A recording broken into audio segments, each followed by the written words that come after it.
Lalu kita menjalani dengan setumpuk dugaan. Jangan. Dan kalau bisa Bang Karni yang terhormat juga jangan menduga, ada bahasa itu. Kita nggak menduga, tapi kita mendengar beberapa pengurus DPP yang suaranya bukan ke Mbak Puan tapi ke Ganjar. Dan kami berkomitmen mungkin ya Nasdem lah utamanya, saya kira Demokrat dan teman PKS atau yang lain nanti ikut bergabung, kita ingin menyajikan secara cepat tanpa kemudian kita membelakangi bahwa ada permasalahan-permasalahan bangsa ini yang turut harus kita selesaikan bersama.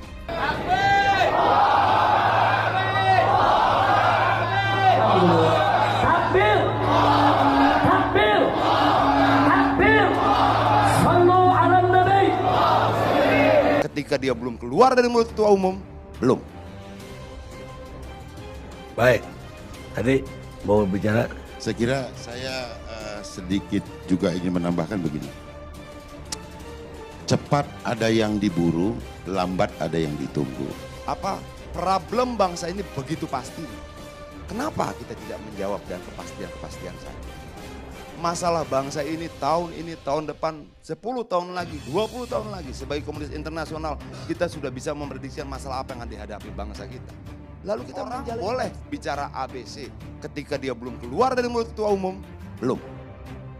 Saya kira saya sedikit juga ingin menambahkan begini. Cepat ada yang diburu, lambat ada yang ditunggu. Berharap ridho, petunjuk, dan inayah darinya. Insya Allah perjalanan panjang ini tidak menjadi perjalanan yang berat, tapi menjadi perjalanan yang ringan. Kalau kita nggak bicara politik, nanti para bajingan yang main politik sudah. Kalau umat Islam tidak berpolitik, nanti yang berpolitik itu koruptor, bajingan, orang kafir, saudara, orang-orang yang akan ngerjai kita semua.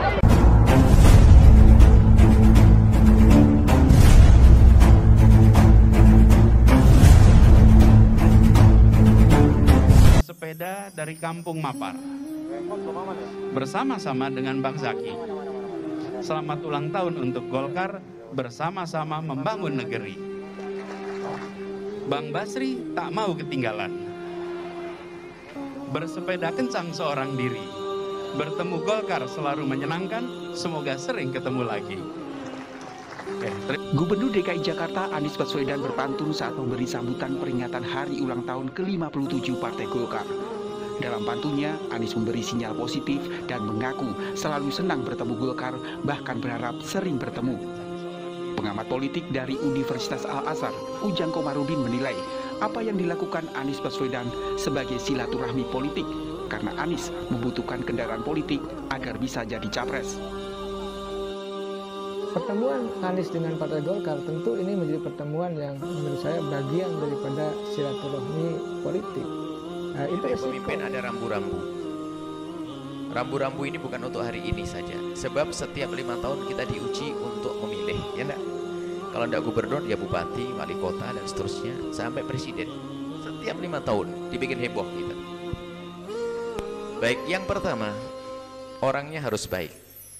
Makna baik itu tidak harus ustadz, paling enggak melakukan haram. Bukan penjudi, bukan pemabuk, bukan mezina. Insya Allah nggak ada yang pemabuk ya. Calonnya nggak ada yang pemabuk kan, nggak ada penjudi. Anggap sajalah, kita nggak tahu. Baik, asalkan dari dirinya baik.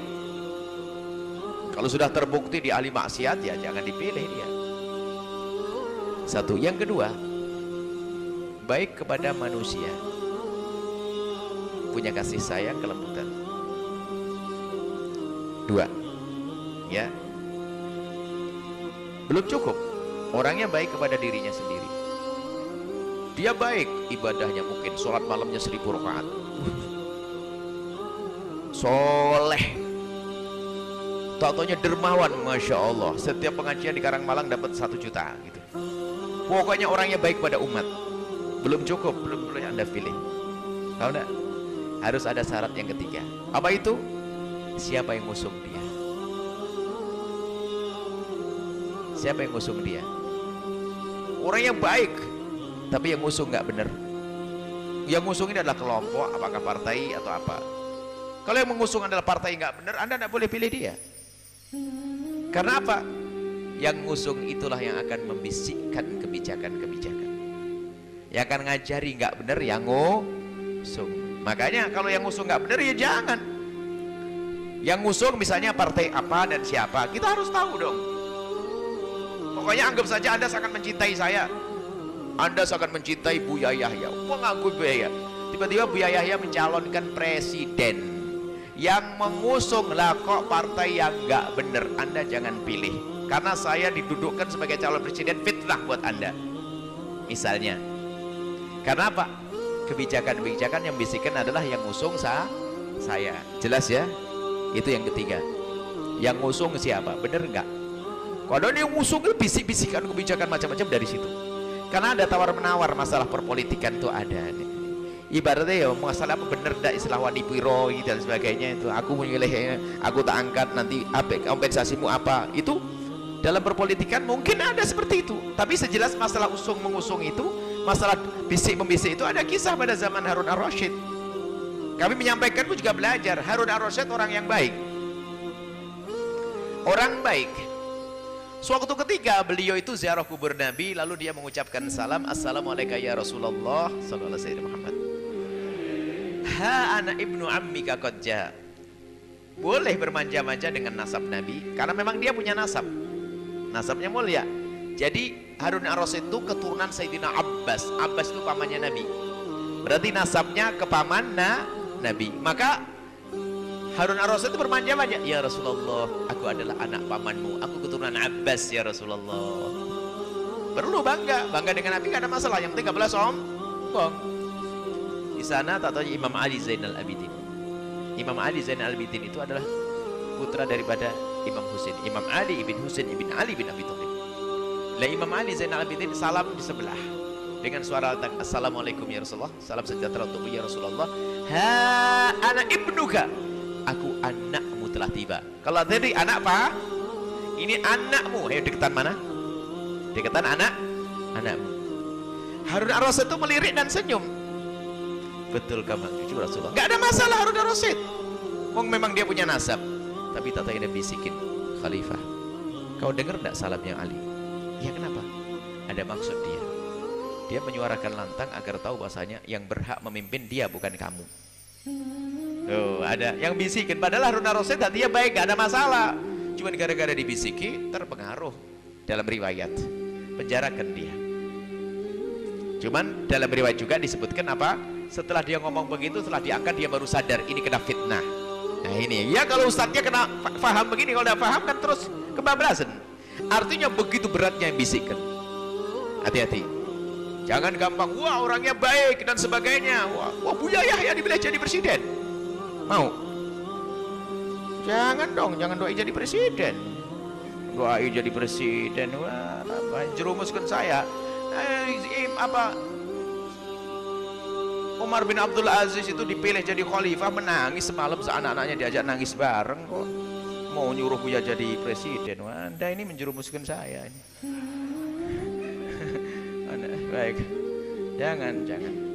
Bolehlah nanti anak santri yang kita bimbing jadi presiden, jangan saya lah. Nggak bisa ngaji di sini nanti. Baik, ini yang ketiga.